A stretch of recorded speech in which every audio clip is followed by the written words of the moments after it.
Hello दोस्तों, मेरा नाम है मदन लाल। मैं आपके लिए लेकर आया हूँ संसाधन नया पार्ट, जिसमें हम संसाधन के बारे में पढ़ेंगे। संसाधन किसे कहते हैं, संसाधन को कितने भागों में बांटा गया है, संसाधन को कितना वर्गीकरण किया गया है, संसाधनों के बारे में हम आपको इसकी संपूर्ण जानकारी देंगे। जब मैंने यहाँ लिख रहा है संसाधनों का वर्गीकरण, ये 3-4 चैप्टर लिख रखे हैं। इसके बाद दोस्तों एक और था संसाधनों का विकास के आधार पर वर्गीकरण, पर वह मैंने इसने नहीं लिखा दोस्तों कि वो वीडियो बहुत लंबा हो जाएगा। अब मैं बताऊं दोस्तों कि संसाधन किसे कहते हैं। संसाधन उसे कहते हैं वह वस्तु जिसका उपयोग हम दैनिक जीवन की आवश्यकताओं को पूरा करने के लिए करते हैं, उसे संसाधन कहते हैं।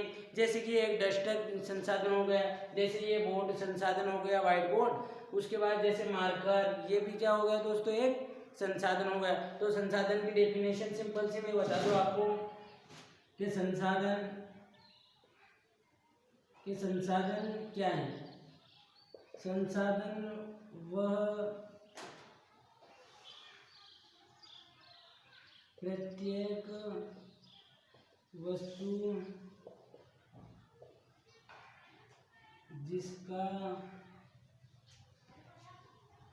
उपयोग हम अपने दैनिक जीवन की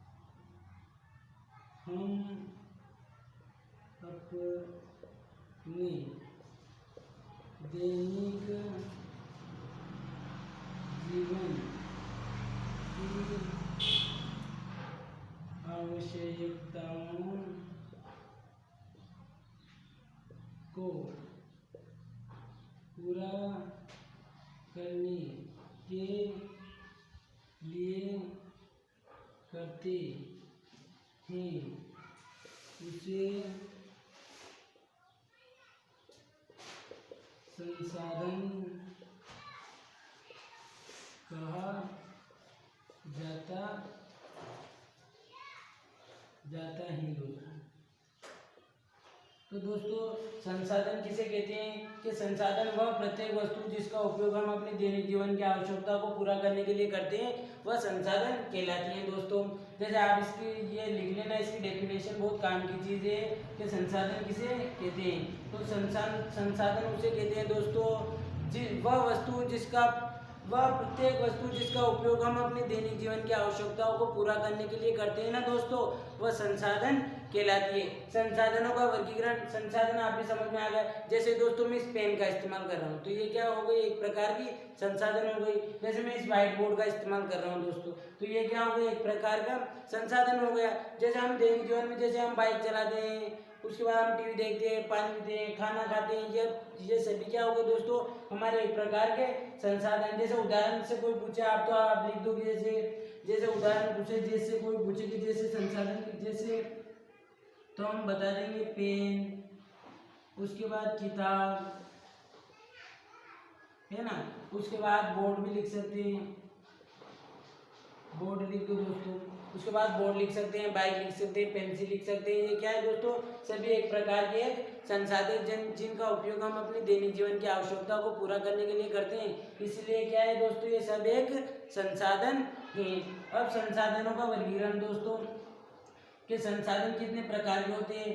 संसाधन के 3 प्रकार है दोस्तों। संसाधन के 3 प्रकार, पहले वो ये बता दूं, उसके बाद आपको वो भी बताऊंगा। जैसे संसाधनों का संपूर्ण वर्गीकरण, तो संसाधनों को संपत्ति के आधार पर, समापन के आधार पर, मतलब जैसे समाप्ति के आधार पर, स्वामित्व के आधार पर, जैसे उत्पत्ति के आधार पर, जैसे कि कैसे उत्पन्न हुई दोस्तों, जैसे कि उत्पत्ति के आधार पर बताऊं मैं, तो वो कैसे उत्पन्न हुई। उसके बाद समापन के आधार पर, उसके बाद स्वामित्व के आधार पर, उसके बाद विकास के आधार पर। तो मैं बताऊं दोस्तों, मैंने एक इसलिए वो छोड़ दिया, इस कारण है कि वीडियो बहुत लंबा हो जाता है। उसके बारे में मैं आपको अगले वीडियो में बता दूंगा। तो ये संसाधन संपूर्ण वर्गीकरण, तो संसाधन उत्पत्ति के आधार पर जैविक संसाधन व अजैविक संसाधन। जैसे दोस्तों आपसे कोई पूछे कि उत्पत्ति के आधार पर संसाधनों को कितने भागों में बांटा है दोस्तों, तो 2 भागों में, जैविक संसाधन व अजैव संसाधन। जैव संसाधन का मतलब दोस्तों, जैव संसाधन का मतलब जो हम जैव संसाधन का डेफिनेशन मैं आपको बता दूं। जैसे कि जैव संसाधन जो पर्यावरण में जितने भी जीव उपस्थित है, जैसे पर्यावरण में जितने भी जीव उपस्थित है दोस्तों, वह कौन से संसाधन होंगे, जैव संसाधन हो गया जीव संसाधन होंगे। जैसे कि हम एक जीव है तो हम एक जीव संसाधन है, उसके बाद पशु है, पक्षी है, उसके बाद जैसे गाय है, भैंस है, ये सभी एक जीवित प्राणी है, तो ये भी एक प्रकार से संसाधन हुए ना दोस्तों। जैसे हम भैंस का दूध पीते हैं, वो हमें खाने के लिए देती है, तो वो भी क्या हुआ दोस्तों, एक प्रकार से संसाधन हुआ ना दोस्तों, हुआ। तो उसके बाद अजैव संसाधन जैसे कि मृत लोहे, खनिज निकालते हैं हम, ये जैसे ऑक्सीजन, उसके बाद जल, ये क्या हुआ दोस्तों, अजैव संसाधन। जैसे हम यहाँ लिख सकते हैं इसके आगे कि मानव, या छोटे छोटे लिख दूं मैं, मानव, उसके बाद जीव, जंतु, ये सभी क्या हो गए दोस्तों, एक जैव संसाधन हो गए। जो ये जीवित संसाधन, ये क्या कि इनमें एक जीव निवास करता है, इसलिए जैव संसाधन हो गए।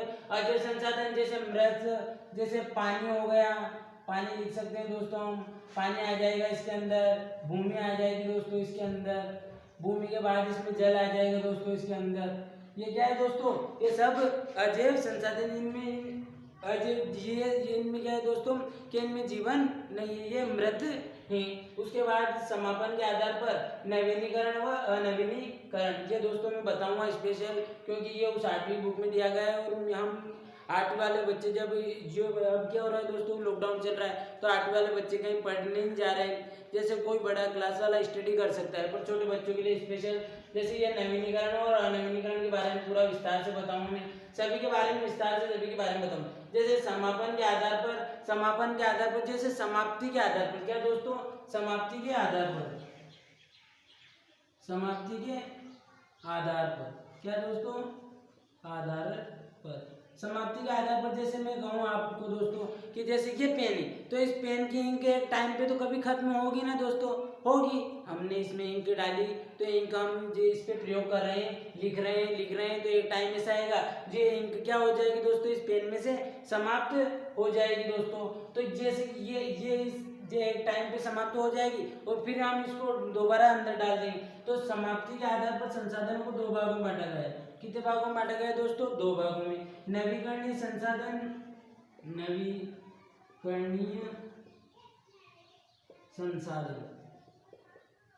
उसके बाद दोस्तों अनवीकरणीय संसाधन।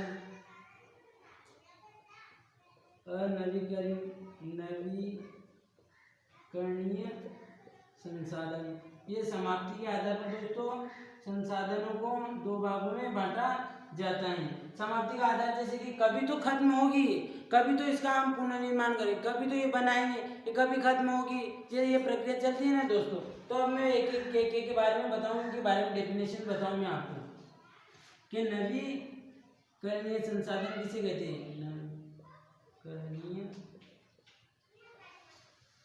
नवीकरणीय संसाधन किसे कहते हैं, नवीकरणीय संसाधन किसे कहते हैं। तो ये वह संसाधन होते हैं, नवीकरणीय संसाधन वे संसाधन होते हैं जिनका दोस्तों हम पुनर्निर्माण कर सकते हैं, जिनको हम दोबारा बना सकते हैं, जिनको हम एक बार उपयोग करने के बाद दोबारा बना सकते हैं, समझाने के लिए। तो वे संसाधन होते हैं जिनको हम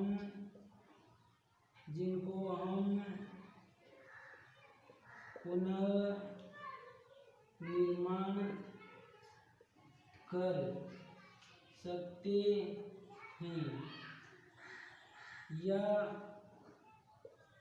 दोबारा बना सकते हैं। यह है समझ में दोस्तों कि यह वे संसाधन होते हैं जिनको हम पुनर्निर्माण कर सकते हैं या जिनको हम दोबारा बना सकते हैं दोस्तों। वह कौन से संसाधन हो जाएंगे, नवीकरणीय संसाधन। जैसे कि इसके मुंह की, जैसे आपसे कोई पूछे कि जैसे में, तो जैसे में आप लिखना है कि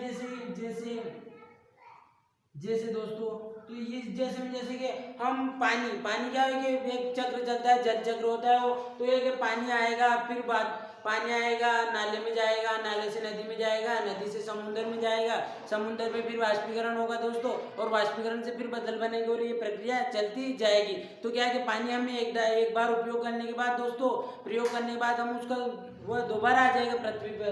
तो ऐसे ये जैसे पानी हो गया, ये तो दोस्तों पानी हो गया, जैसे एक बार हमने मृदा का जैसे भूमि का प्रयोग कर लिया हमने, तो हम दूसरी भूमि ला सकते हैं ना दोस्तों। तो ये भूमि, उसके बाद सौर ऊर्जा, क्या दोस्तों, एक तो जल ऊर्जा, एक तो दोस्तों सौर ऊर्जा, क्या है दोस्तों, सौर ऊर्जा, उसके बाद पवन ऊर्जा, उसके बाद जल ऊर्जा। तो ये क्या दोस्तों ऊर्जा, जैसे कि हम पानी से बिजली बना सकते हैं, सूर्य से ऊर्जा बना सकते हैं दोस्तों, और उस जल से ऊर्जा बना सकते हैं दोस्तों। तो ये क्या नवीकरणीय संसाधन, नवीकरणीय संसाधन वे संसाधन होते हैं नवीकरणीय संसाधन वे संसाधन होते हैं जिनको हम पुनः निर्माण कर सकते हैं या दोबारा बना सकते हैं। ये समझ में आ गया। अब इसमें सिंपल है, इसका पॉजिटिव, जैसे कि यह इसका नेगेटिव बना, जैसे कि वे आप आएगा अनवीकरणीय संसाधन, कौन सा आएगा दोस्तों, अनवीकरणीय संसाधन, दूसरा नंबर का आएगा दोस्तों अनवीकरणीय संसाधन।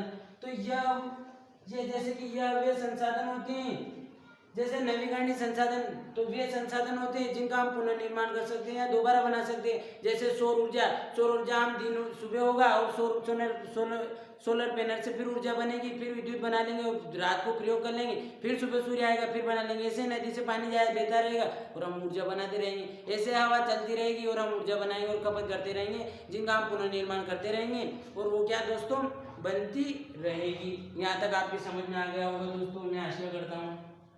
अब आता है दोस्तों अनवीकरणीय संसाधन, समापन की ओर से बढ़ा रहा हूँ मैं दोस्तों। ये समापन या समाप्ति के आधार पर, समाप्ति के आधार की कभी तो समाप्त होंगे, कैसे बनाए कैसे समाप्त होंगे उसके आधार पर। तो यह वे संसाधन होते हैं जिनका हम पुनः निर्माण नहीं कर सकते हैं या जिनको हम दोबारा नहीं बना सकते हैं, वह अनवीकरणीय संसाधन कहलाते हैं। तो उसका ये विपरीत है क्या, जैसे कि उसका नवीनीकरण जिसे हम बना सकते हैं और अनवीनीकरण जिसे हम नहीं बना सकते दोस्तों। तो अनवीनीकरण संसाधन वे संसाधन होते हैं जिनका हम पुनर्निर्माण नहीं कर सकते हैं या जिनको हम दोबारा नहीं बना सकते। जैसे में लिख लो, जैसे कि इसमें जैसे में लिख लो कि जैसे कि दोस्तों हम पेट्रोल को बना सकते हैं। पेट्रोल बनाने में कई लाखों करोड़ों वर्ष लगते हैं, जब जाके पेट्रोल बनता है दोस्तों। यूँ थोड़ी है एक दिन में हम पेट्रोल बनाएंगे, एक दिन में पेट्रोल थोड़ी बनता है, कई लाखों करोड़ों वर्ष लग जाते हैं दोस्तों पेट्रोल बनाने में। तो पेट्रोल हो गया दोस्तों, उसके बाद डीजल हो गया दोस्तों, है ना। उसके बाद केरोसिन होता है ना, गाँव में कहते हैं केरोसिन, वो मिट्टी का तेल केरोसिन। उसके बाद जैसे ये गैसें, जैसे वो गैस सिलेंडर वाली जो हम भोजन बनाने में काम लेते हैं ना, वो गैसें। ये क्या है दोस्तों के कई करोड़ों अरबों साल, कई लाखों करोड़ों वर्ष लगे तब जाके ये संसाधन बने। ये संसाधन ऐसे संसाधन है जिनका हम एक बार प्रयोग कर लेंगे ना दोस्तों, तो उसके बाद ये संसाधन दोबारा नहीं बना सकते। तो ये यहाँ तक आपके समझ में आ गया होगा दोस्तों। एक बार और बताऊं मैं, जैसे नवीनीकरण संसाधन वे संसाधन होते हैं दोस्तों जिनका हम पुनर्निर्माण कर सकते हैं या जिनको हम दोबारा बना सकते हैं। जैसे हम पवन ऊर्जा से ऊर्जा बना सकते हैं, सौर ऊर्जा से ऊर्जा बना सकते हैं, जल से ऊर्जा विद्युत बना सकते हैं। तो वो क्या है कि कभी ना खत्म होने वाली एक प्रक्रिया है। और ये प्रक्रिया ऐसी है जैसे कि हमने अत्यधिक प्रयोग कर लिया, पेट्रोल का अधिक प्रयोग कर लिया, डीजल का अधिक प्रयोग कर लिया, तो एक बार बनने के बाद दोस्तों इनको हम दोबारा नहीं बना सकते। यहाँ तक आपके समझ में आ गया होगा दोस्तों, आशा करता हूँ। अब आता है दोस्तों स्वामित्व के आधार पर, तीसरा नंबर का आ गया दोस्तों कि स्वामित्व के आधार पर। स्वामित्व के आधार पर। ये तीसरा नंबर का, ये यहीं से ले लो। तो व्यक्तिगत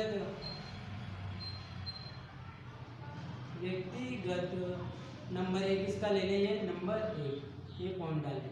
ये नंबर है व्यक्तिगत संसाधन, सामुदायिक संसाधन, राष्ट्रीय संसाधन, अंतर्राष्ट्रीय संसाधन। संसाधन पहले बता दें मैंने आपको, संसाधन की वह वस्तु जिसका उपयोग हम दैनिक जीवन की आवश्यकता को पूरा करने के लिए करते हैं दोस्तों, वह संसाधन कहलाता है। जैसे पेन, डस्टर, ये बोर्ड, ये सफेद व्हाइट बोर्ड, उसके बाद शर्ट, पैंट, खाना वाना, ऑक्सीजन, पानी, नहाना, साबुन वाबुन, ये सभी एक प्रकार के क्या हुए दोस्तों, संसाधन हुए।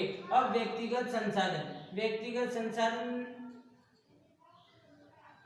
यह व्यक्तिगत संसाधन, व्यक्तिगत संसाधन व्यक्तिगत संसाधन वे संसाधन होते हैं जिन पर एक व्यक्ति का ही अधिकार होता है। यह वे संसाधन होते हैं जिन पर एक ही व्यक्ति का अधिकार होता है। जैसे मैं कहूँ, जैसे कि ये अधिकार तो हटा दिए गए, पर फिर भी इनको वर्गीकरण किया गया है, तो मैं आपको पढ़ा दूँ। ये सिंपल, तो मैं इन दोनों के लिए स्पेशल आया था कि क्लास 8 की क्लास को हमारे कोचिंग इंस्टीट्यूट में हम पढ़ाते थे पहले, अब लोग लॉकडाउन की वजह से, पर ये इनको बता दूं मैं, व्यक्तिगत संसाधन वे संसाधन होते हैं जिन पर एक ही व्यक्ति का अधिकार होता है। जैसे एक व्यक्ति का, जैसे कि उसका कुआं है, क्या हो दोस्तों, कुआं है, उसका क्या है दोस्तों, उसका कुआं है, उसका खेत है, उसका मकान है, क्या है दोस्तों, उसका मकान है, उसका घर है, ये है ना, उसका कुआं है, उसका मकान है, उसका खेत है, उसका रहने की जगह, उसके वो सभी वह खुद। जैसे मैं कहूँ कि ये पेन मेरा है, तो ये क्या दोस्तों, ये पेन मेरा है, तो मेरा ही है दोस्तों, ये पेन मार्कर मेरा है, तो मेरा ही, ये मेरा व्यक्तिगत अधिकार है, मेरा पेन है। तो मैं कहूँ कि ये बोर्ड मेरा है, तो नहीं है, क्योंकि हम साथ में नहीं, हम जो हम यहाँ पे पढ़ाते हैं तो ये पूरी कोचिंग सेंटर का है, मेरा थोड़ी है। तो ये हुआ ना दोस्तों, ये सामुदायिक में आ जाएगा। क्या हो जाएगा दोस्तों,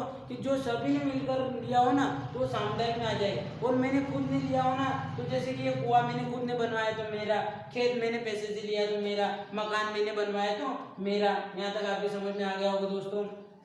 अब सामुदायिक संसाधन, ये सामुदायिक संसाधन वे संसाधन होते हैं, वह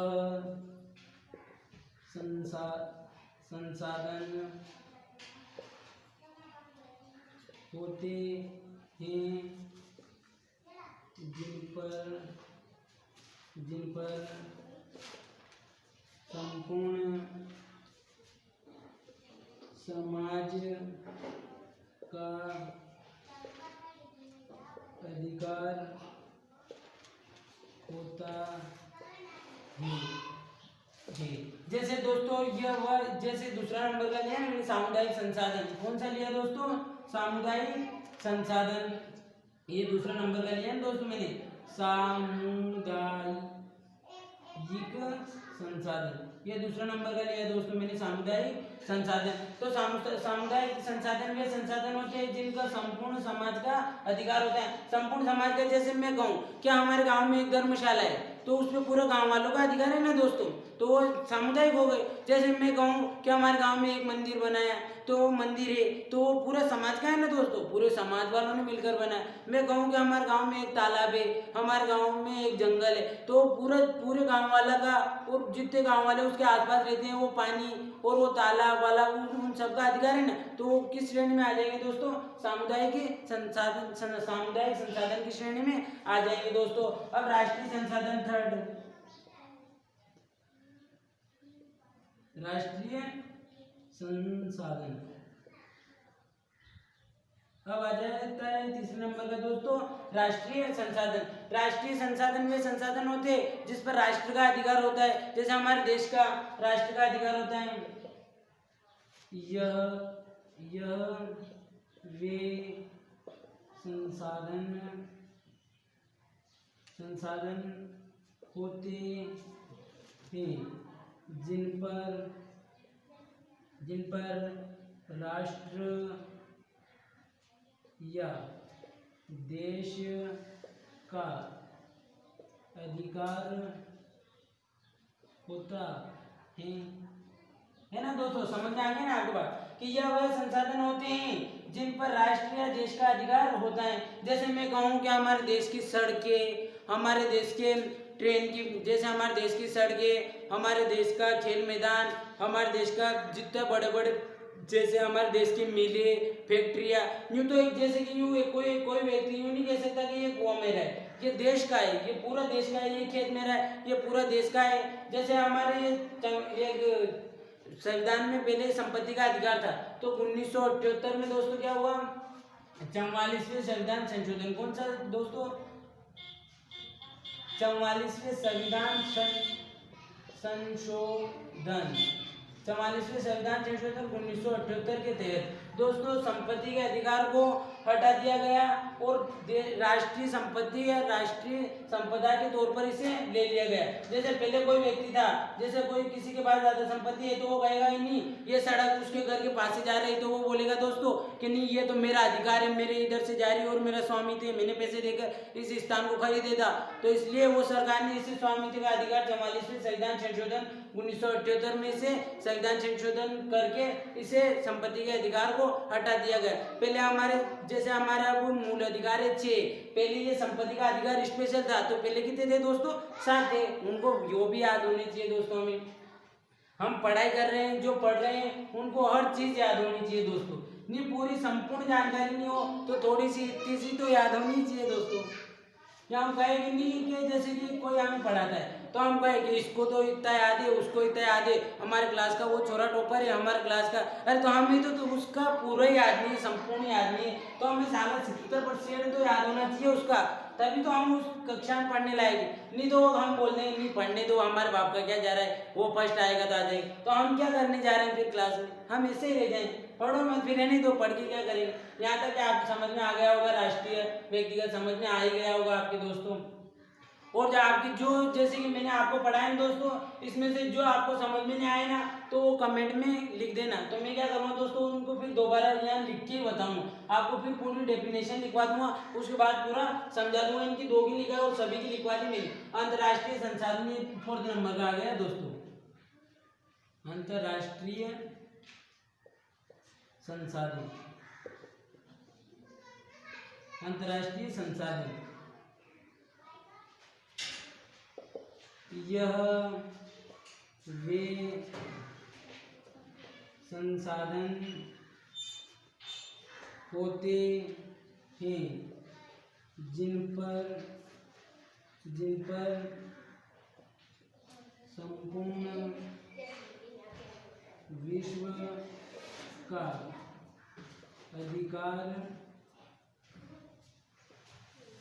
होता है, वह अंतर्राष्ट्रीय संसाधन कहलाते हैं। ये इतना लिखूंगी मैं, इतना लिख के ये कहाँ तक लिखे, जैसे ये अंतर्राष्ट्रीय संसाधन, अंतर्राष्ट्रीय संसाधन वे संसाधन होते हैं दोस्तों जिन पर पूरा विश्व का अधिकार होता है। जैसे मैं कहूँ कि हमारे देश में इधर हिंद महासागर, इधर प्रशांत महासागर है, तो उससे हम 200 मील दूरी 200 मील दूरी तक की दोस्तों हमारा अधिकार है। कितना, उसके समुद्र पे हम कहते हैं कि पूरा हिंद महासागर मेरे हमारे देश का है, उसके बाद हम कहते हैं कि पूरा प्रशांत महासागर हमारे देश का है, तो ऐसा नहीं हो सकता दोस्तों। ये 200 मील तक हमारे देश की सीमा है, जैसे हमारे देश है उसकी सीमा है, उस सीमा से 200 मील आगे तक समुद्र में हमारा अधिकार होता है। उसके बाद अंतर्राष्ट्रीय संगठन का अधिकार होता है, जैसे संपूर्ण विश्व का, उसमें हमारा भी अधिकार है। तो ऑस्ट्रेलिया वालों को, दूसरे देश वालों, पाकिस्तान का भी उतना अधिकार है, तो हमारी सीमा पर 200 मील तक दूर का अधिकार हमारा होता है। उसके बाद पूरा विश्व का उस महासागर या उस समुद्र पर अधिकार होता है दोस्तों। यहाँ तक आपके समझ में आ गया होगा, और जो समझ में नहीं आए दोस्तों वो कमेंट में लिख देना, और मैं कमेंट सभी के पढ़ता हूँ, और कमेंट देखो मैं आपको दोबारा उसको समझाऊंगा। अब आता है दोस्तों लास्ट और सेकंड, लास्ट ये उसकी स्टेज, जैसे कि संसाधन को कितने प्रकारों में बांटा गया है। क्या दोस्तों, संसाधनों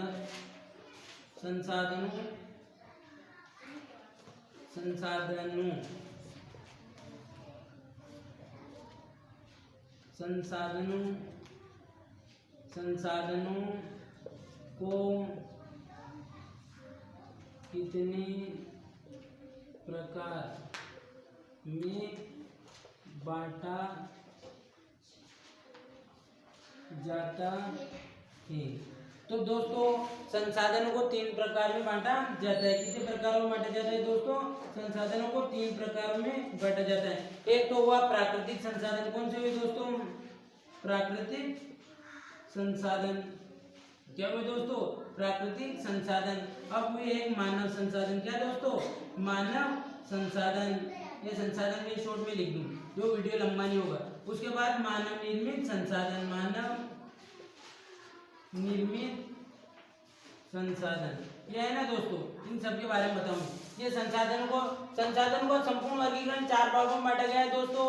एक और विकास के आधार पर संभाव्य विकास, विकसित, संचय, और वो मैं आपको अगले वीडियो में बताऊंगा। फिर अगला वीडियो बनाएंगे उसमें जो रहेगा उसके बारे में बताऊंगा। तो अब होते हैं दोस्तों, जैसे इसमें दे रखे तो ये प्राकृतिक संसाधन और मानव संसाधन व मानव निर्मित संसाधन। संसाधनों को तीन प्रकारों में बांटा गया है। संसाधनों का वर्गीकरण 4 भागों में किया गया है दोस्तों। अब ये तो संपत्ति का उत्पत्ति के आधार पर जैव और अजैव, जीवित और मृत। उसके बाद समापन, नवीनीकरण और अनवीनीकरण। ये नवीनीकरण कभी खत्म भी नहीं होंगे दोस्तों, समाप्त भी नहीं होते हैं, और ये नवीनीकरण समाप्त हो जाते हैं। उसके बाद स्वामित्व के आधार पर व्यक्तिगत, सामुदायिक, राष्ट्रीय, अंतर्राष्ट्रीय। उसके बाद प्राकृतिक संसाधन। प्राकृतिक संसाधन वे संसाधन होते हैं जो हमें प्रकृति से प्राप्त होते हैं। ये मैं यहाँ एक को पढ़ा दूँ आपको, वो नोट कर लेना। यह वे संसाधन होते हैं जो हमें प्रकृति से प्राप्त होते हैं। प्राकृतिक संसाधन किसे कहते हैं दोस्तों? जो हमें प्रकृति से प्राप्त होते हैं वो प्राकृतिक संसाधन। जैसे हम प्रकृति से जल प्राप्त होता है, प्रकृति से पेड़ पौधे प्राप्त होते हैं। प्रकृति तो सब कुछ देती है, और जैसे प्रकृति हमें पेड़ पौधे ऑक्सीजन देती है, प्रकृति पीने के लिए जल देती है, फसल बोने के लिए मृदा देती है। तो ये सभी के संसाधन में आ जाएंगे दोस्तों, प्राकृतिक संसाधन में आ जाएंगे दोस्तों। उसके बाद आता है मानव निर्मित मानव संसाधन। तो जैसे दोस्तों मैं कहूँ कि मानव संसाधन है, एक तरीके से मानव क्या है? संसाधन है। जैसे कि मैं आपको पढ़ा रहा हूँ, मेरे से आपको उदाहरण समझाऊं दोस्तों कि मैं एक संसाधन हूँ। आप पढ़ना चाह रहे हैं, क्या कर रहे हैं दोस्तों? आप पढ़ना चाह रहे हैं और मैं आपको पढ़ा रहा हूँ। तो आपके एक प्रकार से मैंने आपकी आवश्यकताओं की पूर्ति तो की दोस्तों। जैसे आप पढ़ना चाह रहे हो और मैं आपको पढ़ा रहा हूँ, सिखा रहा हूँ, तो मैं आपके लिए एक संसाधन हुआ कि नहीं हुआ दोस्तों? तो मैं मानव एक संसाधन हूँ। जैसे मैं कहूँ आपको कि मकान बनाने के लिए हमें मजदूरों की जरूरत पड़ती है। काहे की जरूरत पड़ती है दोस्तों? कहीं दूर से हम जंगल से गधे वधे उनको उठा के ले आए और के मकान बना दे, वो थोड़ी बनाएंगे, मानव ही बनाएंगे दोस्तों। तो मानव बनाएंगे तो मानव की आवश्यकता की पूर्ति हुई ना वहाँ दोस्तों। तो मानव भी एक प्रकार से क्या हुए? संसाधन हुए दोस्तों। उसके बाद मानव निर्मित संसाधन, जिसने जैसे कि हमने मकान बनाने के लिए मानव को वहाँ पे काम पे लगाया, तो उन मानवों ने क्या किया दोस्तों कि मकान बना दिया, और मकान बना दिया, और वो मकान है ना वो दोस्तों वो मानव निर्मित संसाधन हो गए। जैसे कि मैंने ये पेन बना दिया तो ये मानव निर्मित संसाधन हो गया। तो उन मजदूरों ने क्या किया दोस्तों, मानवों ने तो एक मकान बना दिया, तो वो क्या हो गया दोस्तों? मानव निर्मित संसाधन हो गया दोस्तों। उसके बाद इसमें ये जल दिवस और संसाधन दिवस एक ही दिन मनाए जाते हैं दोस्तों, 10 अप्रैल को। कितने तारीख को मनाए जाते हैं दोस्तों? 10 अप्रैल को जल दिवस और संसाधन दिवस दोनों मनाए जाते हैं। अब इस बुक में जैसे मैंने आपको सब समझा दिया, वो एक रह गया, फिर दोबारा समझाऊं। जैसे संसाधनों का संपूर्ण वर्गीकरण, संसाधनों को 4 वर्गों में बांटा गया है। संपत्ति के आधार पर, समापन के आधार पर, उत्पत्ति के आधार पर, समाप्ति के आधार पर, स्वामित्व के आधार पर दोस्तों। स्वामित्व के आधार पर व्यक्तिगत हो सकता है, सामुदायिक हो सकता है, राष्ट्रीय हो सकता है और अंतर्राष्ट्रीय हो सकता है। समझा दिया। संसाधनों को 3 प्रकारों में बांटा गया है, प्राकृतिक संसाधन, मानव संसाधन और मानव निर्मित संसाधन। अब ये 10 अप्रैल को संसाधन दिवस मनाया जाता है या जल संसाधन दिवस मनाया जाता है। और संपत्ति के अधिकार जो हमारे संविधान संशोधन अधिनियम संविधान संशोधन अधिनियम 44 से संविधान संशोधन 1978 तक संपत्ति का अधिकार था हमें।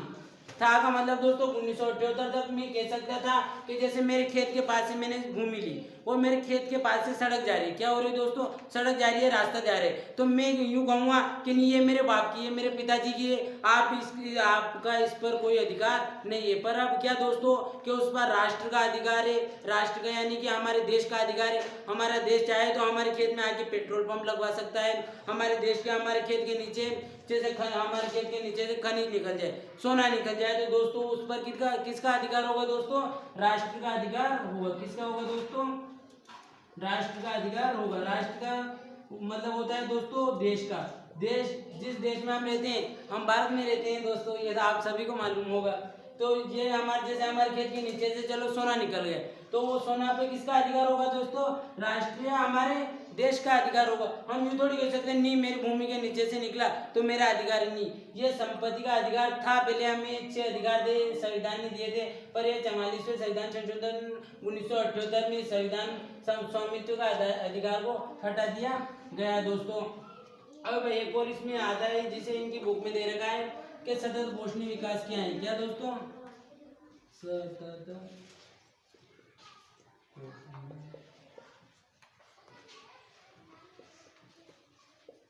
विकास क्या है, ये दोस्तों ये अलग से दे रखा है कि सतत पोषणीय विकास क्या है। तो सतत पोषणीय विकास क्या है दोस्तों कि जैसे ये है और ये दोनों संसाधन मैंने आपको समझाया कि नवीनीकरण संसाधन और अनवीनीकरण संसाधन। तो ये सतत पोषणीय विकास वह विकास है जिसमें संसाधनों का सतर्कता पूर्वक हमें उपयोग करना और आने वाले हमारे पीढ़ियों या आने वाले भविष्य के लिए उन संसाधनों को सुनिश्चित करना कि वो हमारे आने वाली भविष्य की पीढ़ियां उनका उपयोग कर सकते हैं। तो वह क्या कहलाता है दोस्तों, वो प्रक्रिया सतत पोषणीय विकास कहलाती है। जैसे मैं एक बार भी बताऊं आपको कि वह प्रक्रिया है जिसके तहत जो संसाधन को हम प्रयोग कर रहे हैं उनका सतर्कता पूर्वक उपयोग करें, सावधानी पूर्वक उपयोग करें और हमारे आने वाले भविष्य के लिए उनको बचा के रखें और उनका कम से कम प्रयोग करें। यह सतत पोषणीय विकास कहलाता है। जैसे इसके कुछ सिद्धांत दिए गए हैं। हम सभी जीवों और प्रकृति में रहने वाले सभी जीवों और प्राणियों का आदर करें, प्रकृति में जो संसाधन है उनका सम्मान करें, उसके बाद उन सभी का हम देखभाल करें। यह क्या ये इसका संपूर्ण जानकारी हो गई दोस्तों। उसके बाद जिसमें आपके समझ में नहीं आया हो दोस्तों वो कमेंट में लिख देना। वीडियो अच्छा लगे तो लाइक करना, शेयर करना है, कमेंट करना एंड सब्सक्राइब करना दोस्तों।